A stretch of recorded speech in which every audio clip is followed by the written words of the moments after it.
Welcome to this short video on Polyline Wipeout, which is part of the new Excitech Toolkit for AutoCAD.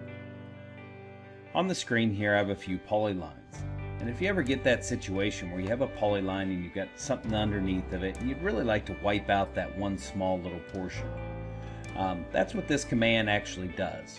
So what I'm going to do is we're going to come up here to the Excitech Toolkit for AutoCAD. We're going to come over here to the annotation panel. We're going to select Polyline Wipeout. And at the command line it asks me about my frame settings or if I want a mid-ordinate distance. I'm going to say let's make this the offset value of say 10 feet. I'm going to press enter. And so it's basically going to be 10 foot each way. I'm going to select my polyline and then I'm going to press enter. And now you can see this little slide bar. So I'm going to pick, well, I really want to wipe this polyline out. I'm going to start here. I'm going to come on down to here.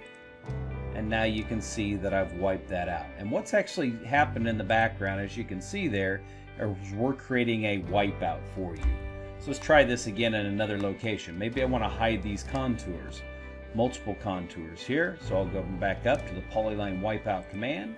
I'm going to press enter for the distance. I'm going to select this polyline, I'm going to press enter, and I'm going to say let's start here, and I'm going to go all the way to here. I'm going to press enter, and now you can see I've wiped out the contours and that line along that polyline. I'm going to escape here.